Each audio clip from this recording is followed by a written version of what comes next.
बिस्मिल्लाहिर्रहमानिर्रहीम अस्सलाम वालेकुम दोस्तों, मैं गुलजान बलोच। आप देख रहे हैं मेरा फेसबुक पेज और यूट्यूब चैनल। दोस्तों, आज के इस वीडियो में बात करेंगे सर्दियों के मौसम में अक्सर 3 बड़े फॉल्ट्स इन्वर्टर के ऊपर आते हैं। उन 3 फॉल्ट्स को ठीक करने का या उसको सेटिंग करने का तरीका मैं आपको समझाऊंगा इस वीडियो के ज़रिए से। उससे पहले आपसे दरख्वास्त होगी, अगर चैनल पर नया है तो चैनल को सब्सक्राइब, अगर हमें फेसबुक पे आप देख रहे हैं तो पेज को ज़रूर फॉलो करें और वीडियो को भी लाइक करें। तो बढ़ते हैं यहाँ पे अपने वीडियो की तरफ। तो दोस्तों, सबसे पहले सर्दियों में जो फॉल्ट का सामना होता है वो OV3 फॉल्ट होती है। उसमें ये होता है कि सर्दियों में टेम्परेचर गिरने की वजह से सोलर पैनल्स वोल्ट ज़्यादा जनरेट करते हैं। जब वोल्ट ज़्यादा जनरेट होते हैं, हर एक सोलर पे 5-10 वोल्ट का जो है ना फ़र्क आता है। तो यानी कि हर एक सोलर पैनल 5-10 वोल्ट जो है ना सर्दियों में ज़्यादा बनाने लगती है। तो कुल मिला के आके जो है ना 60 से 80 वोल्टेज का फ़र्क आता है सर्दियों और गर्मियों में वोल्ट जनरेशन में। तो उस सूरत में फिर OV3 अंडर वोल्ट ये जो ओवर वोल्टेज का फॉल्ट है, जो OV3 का फॉल्ट है वो इन्वर्टर पे शो होता है। तो उसकी सेटिंग भी आपको मैं बताऊंगा। दूसरे नंबर पे OV1 का फॉल्ट आता है। ये भी ओवर वोल्टेज की एक फॉल्ट टाइप है जो कि मुख्तलिफ़ कंडीशंस में मुख्तलिफ़ फॉल्ट कोड होते हैं। तो इस वजह से एक तो OV3 आता है, दूसरी OV1 आता है, और तीसरी यहाँ पे अगर कोई भी फॉल्ट ना आए तो ट्यूबवेल का जो पानी है और फ्रीक्वेंसी जो है ना यहाँ पे वेरिएशन करने लग जाते हैं। इस तरीके से देखते हैं, यहाँ पे देखिए ये वेरिएशन होती है। तो दोस्तों, सबसे पहले OV3 फॉल्ट की बात करते हैं कि उसको आप किस तरीके से ठीक करेंगे। प्रोग्राम बटन दबाएं।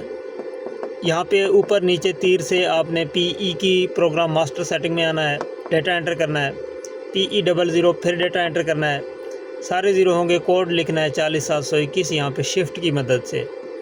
इस तरह शिफ्ट से आप चेंज करके हैं सब तब्दील कर सकते हैं, अदरवाइज़ आप नहीं कर सकते। यहाँ देखिए शिफ्ट दबाता हूँ तो आगे बढ़ता है। तो 40721 इस तरीके से आपने लिखना है और डेटा एंटर करना है। आपने सिंपली PE7 में आना है, डेटा एंटर कर देना है। यहाँ पे 800 होगा या जो भी लिखा हुआ है, आपने 100 वोल्टेज यहाँ पे ज़्यादा करना है। अब यहाँ पे VFD रनिंग में है तो ये चेंज नहीं होगा। आप VFD स्टॉप करके जो है ना ये सेटिंग सारे करेंगे। तो दूसरी जो OV1 का फॉल्ट है, एक तो OV3 का फॉल्ट है, वो आप यहाँ पे 900 करेंगे या 100 वोल्ट यहाँ पे किसी ना किसी तरीके से बढ़ाएंगे तो OV3 का फॉल्ट ख़त्म होगा। और अहम बात यह है कि OV3 फॉल्ट इस तरीके से ख़त्म होने के साथ साथ आपका OV1 का फॉल्ट भी इसी एक ही सेटिंग में ख़त्म हो जाएगा। अगर ख़त्म ना हो खुदा न खास्ता, फिर आप PE11 की सेटिंग में आ जाए। यहाँ पे आपने कम कर देना है। ये 050 इसकी आखिरी हद है। आपका पहले 100 होगा, 100 से ज़्यादा होगा, आपने इसको 80 पे करना है या 90 पे। आपका फॉल्ट उम्मीद है कि ख़त्म हो जाएगा OV1 का। पहली बात तो ये है कि OV1 का फॉल्ट OV3 फॉल्ट सेटिंग करने के साथ हल होगा यहाँ पे PE7 में जब आप 900 करेंगे। अगर नहीं हुआ तो फिर PE11 में करें, ठीक है। इसके बाद अब आखिरी फॉल्ट है कि ये जो वेरिएशन करते हैं फ्रीक्वेंसी, ये आप देख सकते हैं, देखें 45-46 से कभी कभार 47 भी टच करता है और पानी में भी झटका होगा। दोस्तों, यहाँ पे आप चेक करें कि सर्दियों के मौसम में इस तरीके से पानी में झटका होता है और पैप भी हिलता है थोड़ा थोड़ा। देखें आप यहाँ पे, आप अगर नोट करें तो ये पैप भी हिलता है और थोड़ा वेरिएशन है, और यहाँ पे आप चेक कर सकते हैं। तो उसकी सेटिंग मैं आपको समझा देता हूँ कि किस तरीके से इसको आप ठीक करेंगे। तो जाते हैं इन्वर्टर पे।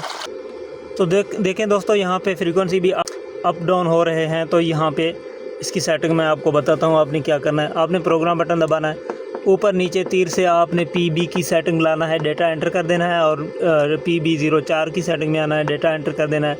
यहाँ पे देखें 85 सेट है, आपका कोई भी नंबर यहाँ पे सेट हो सकता है। आपने 10% यहाँ से ज़्यादा करना है।